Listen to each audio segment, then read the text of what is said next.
Welcome back to the Deep Dive. Today we have something really quite remarkable to get into. We really do. We're opening up a source material called the Juniper Briefing Report. It's an intelligence sweep, a very specific one, delivered to an individual named Donald Matthew Varnado. And we'll just be referring to him as Matthew for this deep dive. Right, and what's so compelling here is that this isn't, your standard internal HR memo. This is different. It's very different. This source comes from a third-party risk analysis firm. Their entire job is to come in from the outside and compare what an institution says is happening, the official narrative, against the documented reality, the paper trail. So they're truth tellers, essentially. And the core conflict they've been brought in to analyze is, it's a fascinating one. There's this targeted investigation into Matthew's background. An investigation that was absolutely supposed to find a weakness. That was the goal. Exactly. But instead, it kicks off this profound reversal of fortunes. It completely backfires. It really does. It's a total boomerang effect. So our mission today is to dissect this. We want to look at the evidence that confirms Matthew is being intentionally targeted, break down the actual tactics used against him, and I think most importantly, understand how simple factual consistency became the weapon that flipped this entire narrative on its head. Right, because the hook here, the thing that just jumps off the page, is the irony of it all. The documented truth, the simple, boring facts, is actively refusing to play along with the story someone tried to manufacture. And that's the thing that's so vital for you, the listener, to grasp. The nature of the exposure here is what's key. The person in authority, the one who kicked all this off, they thought they were safe. They thought they were in control. Completely insulated. And now they're the one who's exposed. And it's not because Matthew filed a complaint or a whistleblower leaked a memo. No, I'm quoting the briefing here, by the truth refusing to cooperate with their narrative. I mean, that's just incredible phrasing. The paper trail itself staged a revolt, the institutional memory, the records, the timelines, they all just said, nope. A structural revolt. That's a perfect way to put it. The neutral documents became advocates for integrity. So let's unpack this. We have to start at the beginning, with the specific, deliberate nature of the attack itself. Okay, so when the Juniper briefing talks about the scrutiny Matthew was under, it's very, very specific. It doesn't use vague terms like, a performance review or an informal check-in. Yeah, this was something else entirely. It was. The source describes it as deliberate, intentional, increasingly unsettled, targeted digging. Let's pause on that phrase for a second. Increasingly unsettled. That is so telling, isn't it? It's incredibly telling. It paints a picture. It suggests that whoever initiated this opposition figure, they were getting nervous, they were starting to sweat, even as the process was just beginning. Because they knew they were operating outside of normal procedure. Right. They were on shaky ground from the start. Exactly.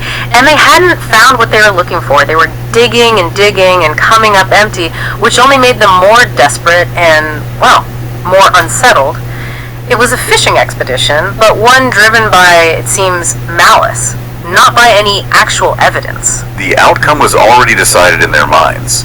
They just needed a fact, any fact, to justify the negative way they were already treating Matthew. That's it, and the briefing really details the sheer breadth of their effort. It shows just how committed they were to essentially fabricating an outcome that fit their narrative. So let's give this some technical grounding.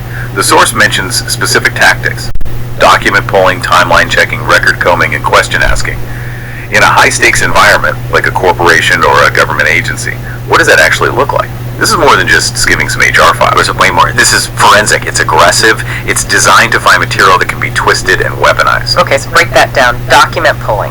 Document pulling would likely mean deep dives into internal communication logs. We're talking emails, server logs, internal chat systems like Slack or Teams, memos.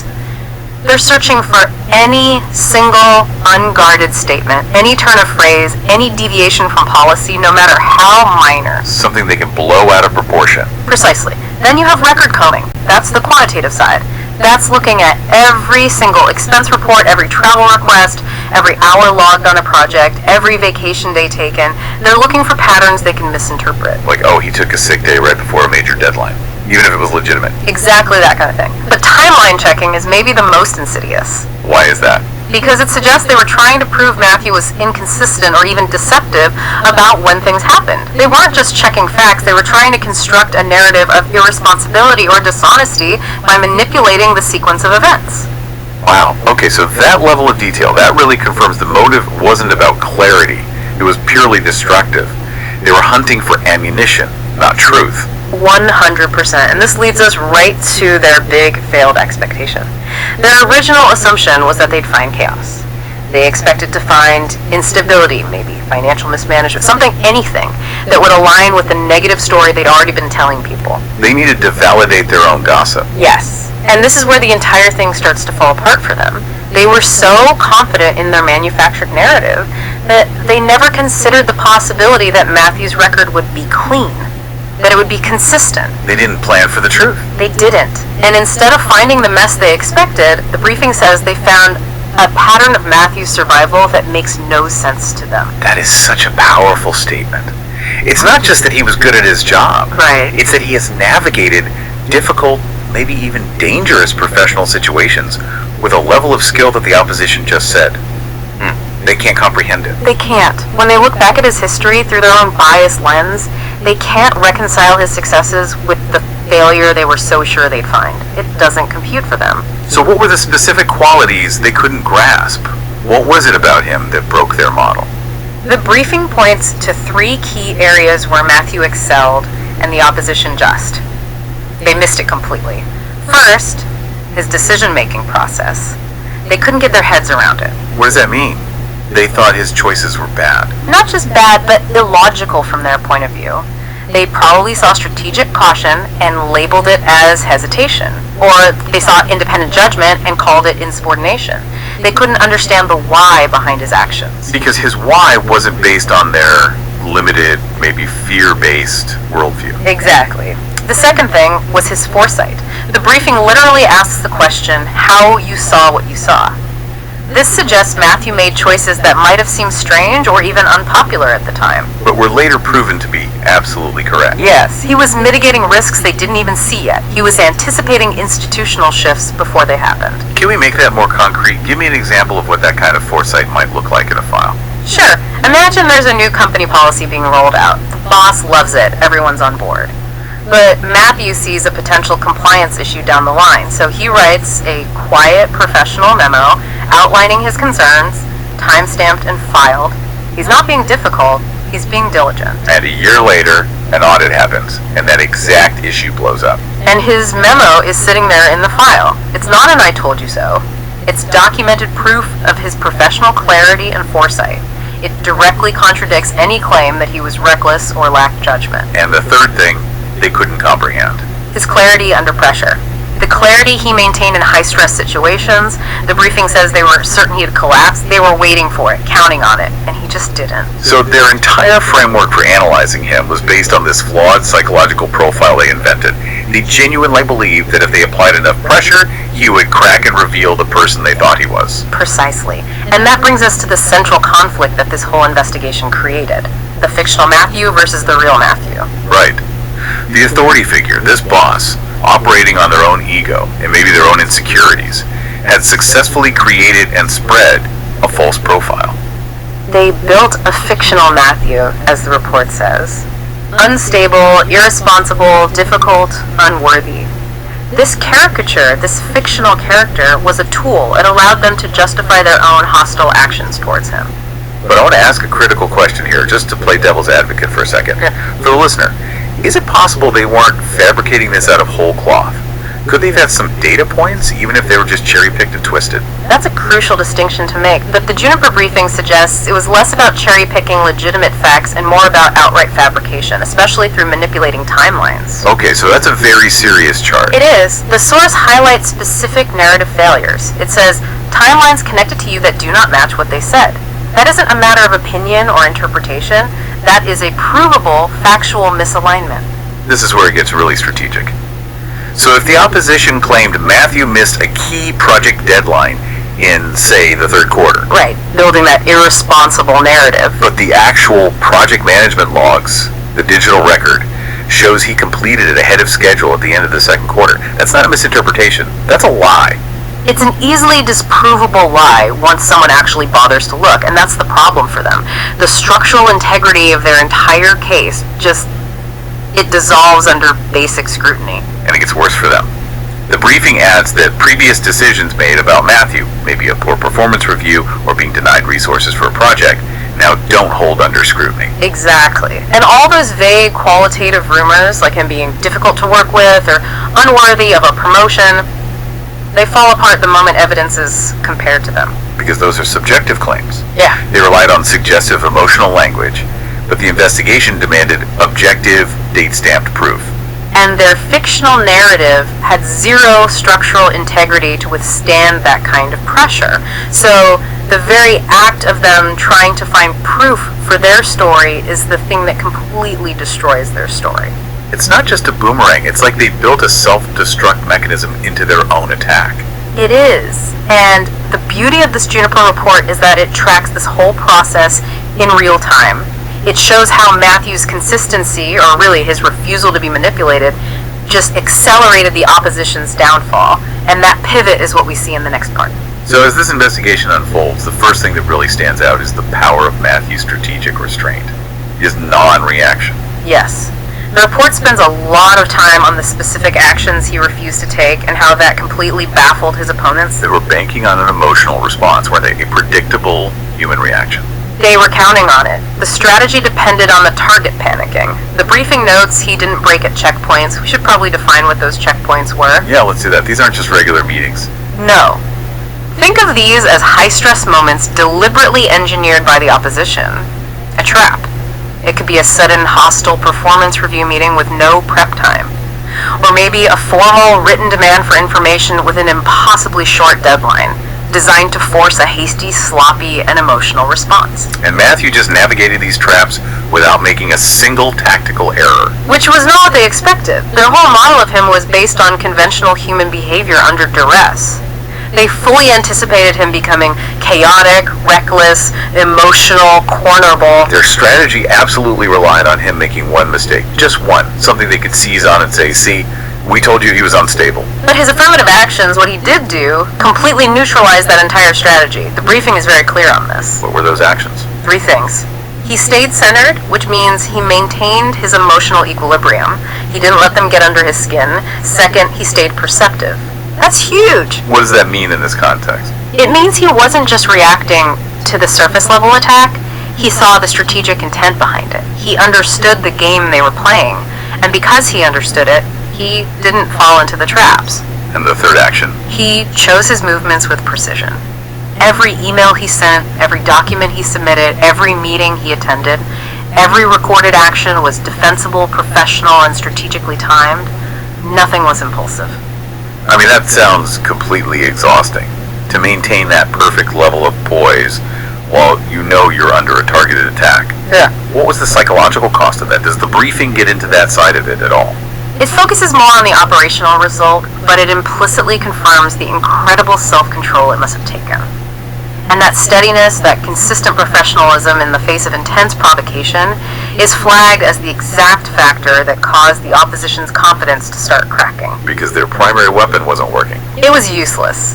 If your whole plan relies on provoking an emotional outburst to justify your actions, and the target just maintains perfect emotional and professional decorum, your justification just vanishes into thin air. You're left holding nothing. And at this point, the investigators, Right. the people who are supposed to be impartial third parties, they start to notice. They can't not notice. They're now making a direct comparison. The briefing says they are officially contrasting Matthew's steadiness with the other party's unraveling. That's no longer an investigation into one person. It's an evaluation of structural stability between two parties. And the comparison is incredibly stark. On one side, Matthew's records show, and I'm quoting, consistent actions, intelligent choices, and responses that align neatly with truth. Every piece of his history forms a straight, solid, coherent line. And the other side, The opposition's records scatter into contradictions. that word, scatter, that's so evocative. It implies a deliberate attempt to mislead or hide something, and now it's just breaking down. It does. I mean, think about it. When you rely on a lie, or a series of lies, you need an incredible, perfectly shared institutional memory to keep that story straight across multiple documents, multiple conversations, multiple witnesses. It's almost impossible. Whereas if you're telling the truth, You just need access to the archives. The facts do the work for you. And this inability of the opposition to maintain their own narrative coherence is the key indicator that they are, as the briefing puts it, entering the first stages of panic. This is the moment they realize it. The moment they understand that the investigation they launched to confirm Matthew's instability is actually exposing them instead. It's the classic story of the person who digs a trap and falls into it themselves. They had a whole plan. They were going to characterize Matthew as unstable, irresponsible, difficult, unworthy, a calculated campaign of institutional character assassination. And right at that moment, the documented evidence steps in. It does. The briefing puts it so simply and powerfully, except the receipts say otherwise. The receipts, the factual documentation, the data, the dates, the completed projects, the logs of professional conduct, it all just overrides the malicious, subjective positioning. And every single maneuver they tried against Matthew starts to backfire, and it actually strengthens his position. Give me an example of that. Well, how does an attack make him stronger? Okay, let's say they denied him a critical resource for a project based on some falsified claim about his performance. They expect the project to fail, which they can then blame on him. A self-fulfilling prophecy. Right. But instead, Matthew finds a creative, documented, successful way to complete the project anyway without that resource. Now, that outcome doesn't just prove his competence, it also serves as evidence of their malice and obstruction. He succeeded in spite of them. Wow. So every document reviewed strengthens his story. And, critically, every timeline examined makes them look inconsistent. This process, this iterative examination of the facts, is validating Matthew and completely destabilizing the opposition at the exact same time. The truth in this environment isn't some gentle suggestion, it's a structural corrosive. It eats away at falsehood. And when that structural collapse becomes visible enough for the higher-ups to see, people whose jobs demand a level of objectivity, the whole situation gets redefined. The game changes completely. Which is where the scrutiny shifts entirely as we move into part 3. Okay, so the power dynamic here is on the verge of a fundamental shift. The failure to actually substantiate this negative narrative about Matthew becomes too big, too obvious to ignore. And that's when the briefing identifies the critical moment, when higher-level reviewers step in. We need to be clear about who these people are. These aren't the original investigators who may have been biased or given a specific mandate. These are figures with broad institutional authority.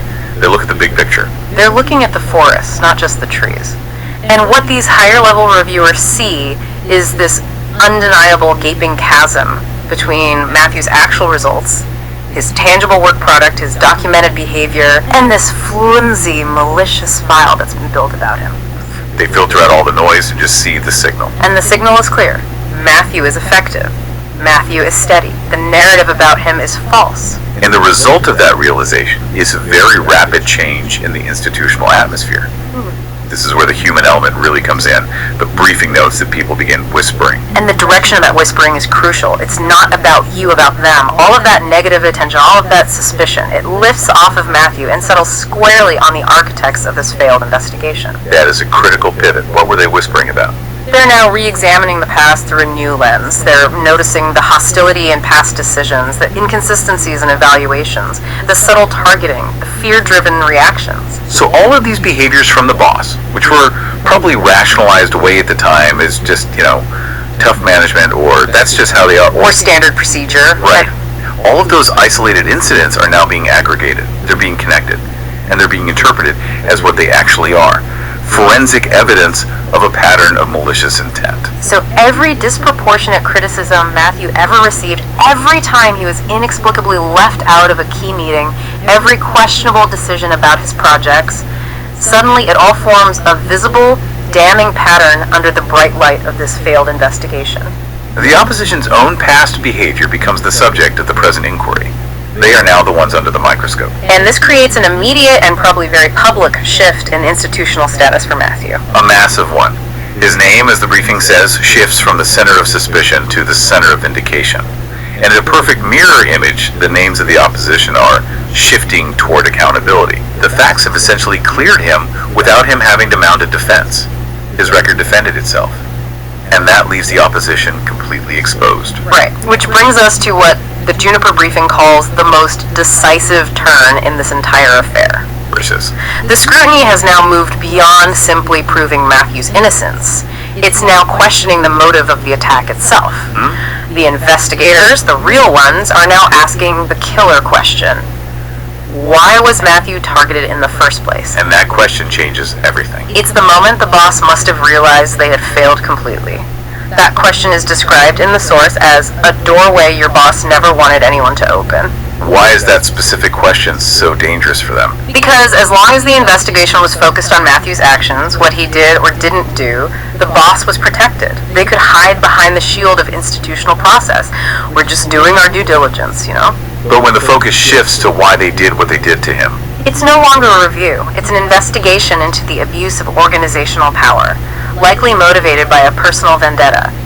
The scrutiny is now on their character, their ethics, their fitness to lead. and once that doorway is kicked open, all the previously suppressed institutional truth just comes flooding in. It does. The briefing confirms the emergence of a wave of supportive evidence. Testimonies are surfacing. People who were quiet before. People who were previously silent, probably out of fear of retaliation. But now the system, through this official investigation, has created this temporary pocket of safety. And they're using it to speak up. And this accumulation of evidence must be incredibly powerful. It is. The briefing says colleagues are remembering moments that didn't sit right.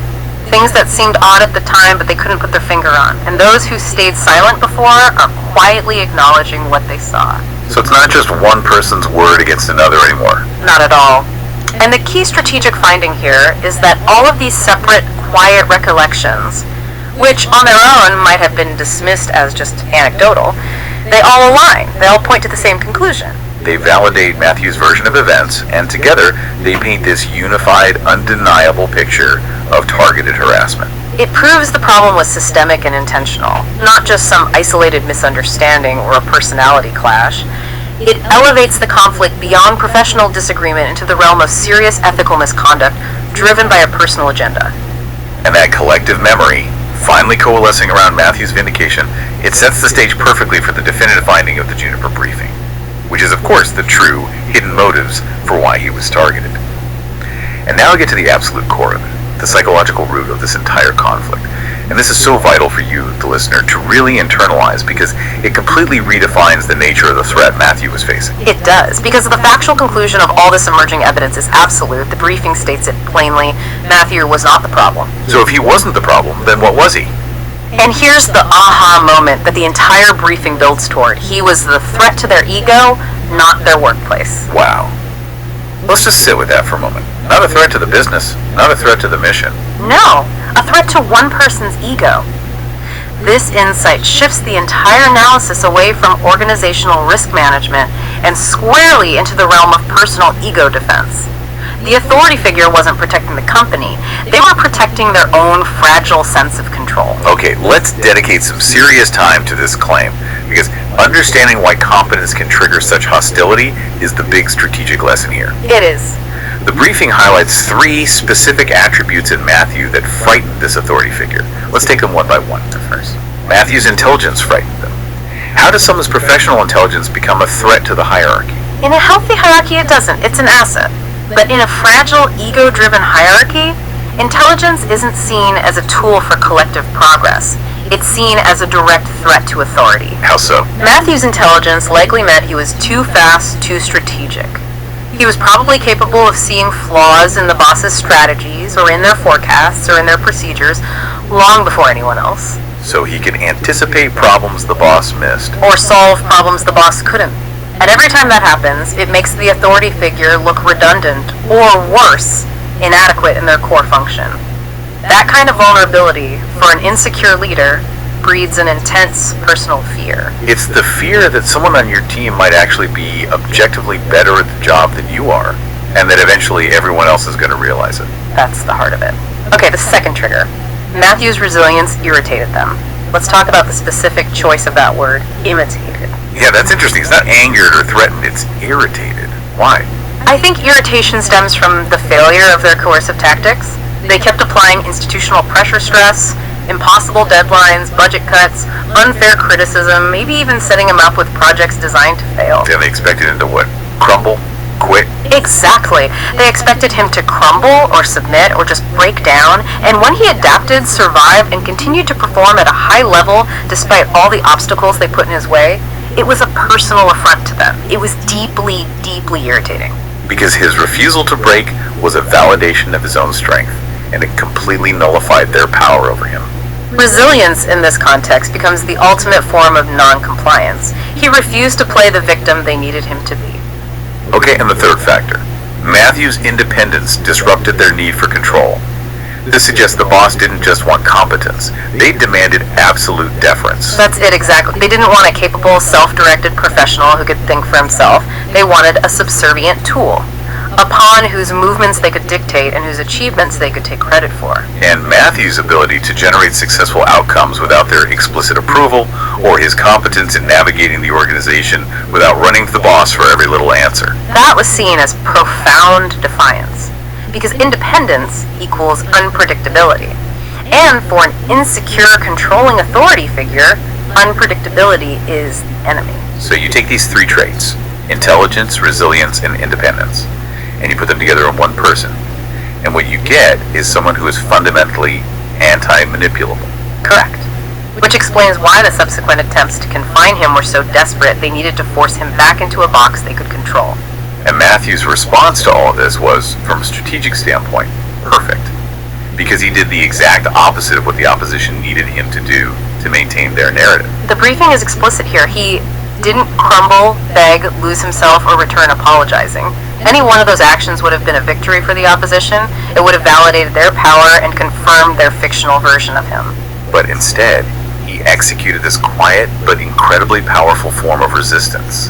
The briefing captures it beautifully. It does. It says he rebuilt, expanded, thrived, and outgrew the system they tried to confine him inside. This wasn't about fighting the system on its own terms, was it? This was strategic expansion. He just went around them. Think of it as strategic repositioning. It's brilliant.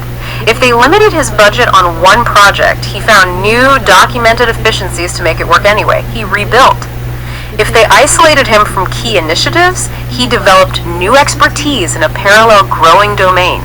He expanded and thrived. He was making himself more valuable to the larger organization, which in turn made his immediate boss less and less relevant to his success. Yes. And that ongoing documented success is the precise reason they are so desperately digging into his past now. They're trying to find a retroactive justification for their initial ego-driven attack. They're frantically searching for evidence that just doesn't exist, all to excuse their own fear. But every surface they scratch, every stone they turn over, only reveals more of Matthew's structural strength. Which is only accelerating the opposition's descent. Their flimsy explanations for their past hostile actions are now, as the briefing states, falling apart. Their confidence isn't just cracking anymore. It's cracking and moving rapidly into desperation. And the most public sign of that desperation is the shift in their communication style. Absolutely. Their tone is visibly shifting from authoritative to defensive.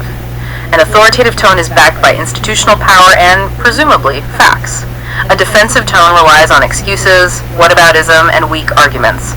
That switch is a public admission that you've lost control of the narrative no matter what your job title is. Meanwhile, Matthew's composure, through this entire ordeal, stands uncontested. And that massive difference in stability and consistency is the primary metric the higher-level reviewers are now using to judge the integrity of this whole dispute.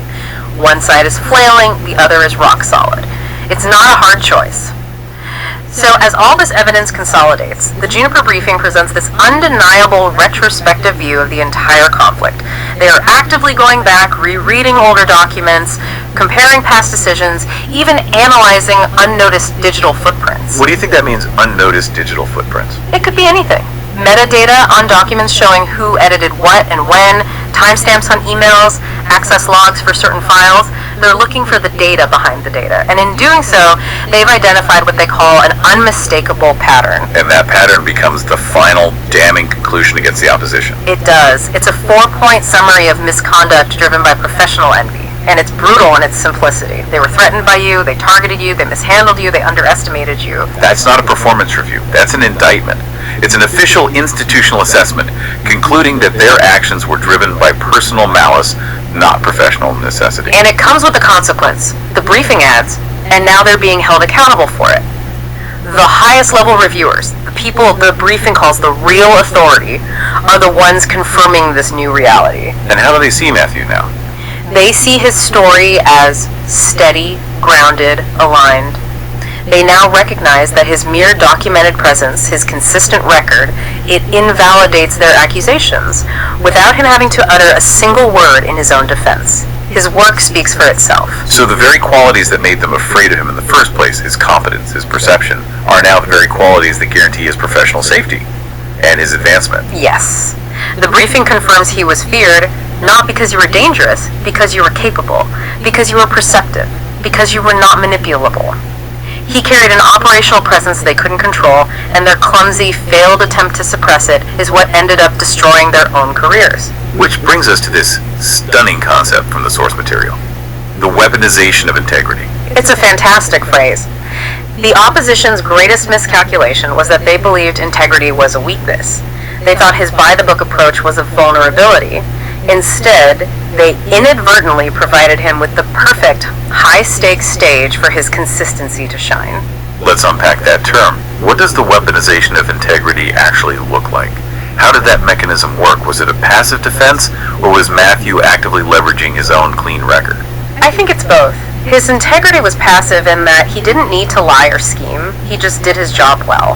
But he made it active by ensuring every single action was documented and strategically defensible. He knew he was being watched. So he created his own armor out of facts. He did, and as a result, every negative action taken against him, the briefing lists them. Every misstep, every attempt to sabotage, every quiet effort to corner you has now been converted by the reviewers into evidence in his favor. Because it proves their malicious intent. They literally provided the proof of their own misconduct. It's the ultimate strategic paradox. They tried to build a case against him, but every brick they laid was actually a documented record of their own unprofessional behavior, which now validates Matthew's caution and foresight all along.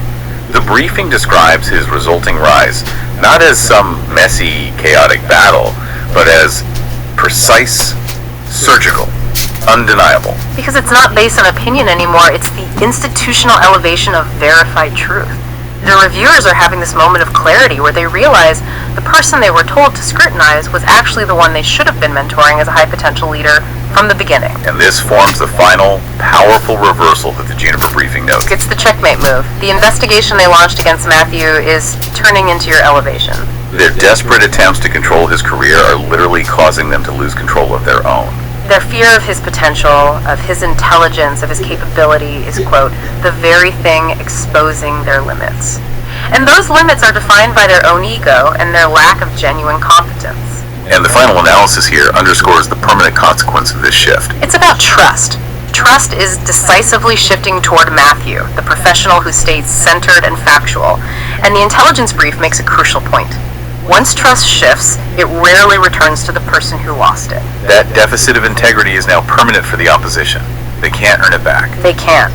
The final status update from Juniper is crystal clear. The truth has now settled around Matthew. It's orbiting him, acting as both a shield and a spotlight, and the consequences of the opposition's hostile actions. They are now landing exactly where they were earned, not on you. So after all of that, what does this entire incredibly detailed story of structural vindication really mean for you, the listener? #tagoutro. I think what stands out as the ultimate strategic takeaway is just the absolute corrosive power of factual consistency when it goes up against fabricated chaos, against ego-driven lies. The authority figure here made two huge miscalculations. Two massive ones. First, they completely underestimated Matthew's documented integrity, and second, they failed to understand a basic principle. Institutional records, when you actually examine them forensically, are not subjective. They don't have an opinion. They just are. So for you, the listener, the key strategic lesson here is that when someone starts digging into you with bad intent, that process doesn't just expose the target, it creates an involuntary audit of the attacker. That's a great way to put it. Matthew's story proves that strategic composure and a proactive commitment to documentable integrity. These aren't just, moral positions, they are tactical necessities in a complex environment. His ability to not just withstand, but actually thrive under that intense pressure, it amplified his genuine strength. And in doing so, it systematically exposed every single vulnerability in the power structure that was trying to confine him. And the final status, according to Juniper, is just total, structural, and irreversible vindication. The truth is settled. Matthew's position is stronger because of the process that was designed to destroy it. And the consequences for the authority figure are now landing exactly where they belong. Before we wrap, I want to leave you with one final provocative thought to mull over, something that builds on this whole concept of ego-driven leadership. Okay. If an attempt to control a capable, non-manipulable person only serves to strengthen their position, if it turns their personal history into incontrovertible evidence in their favor, and if it simultaneously exposes the deep ethical and structural vulnerabilities of the system trying to confine them, what does that teach us about the long-term effectiveness of ego-driven, fear-based leadership in any organization? It's a great question. Does the attempt to crush competence paradoxically guarantee its own surgical and undeniable rise? Exactly. Think about that as you review your own strategic positioning.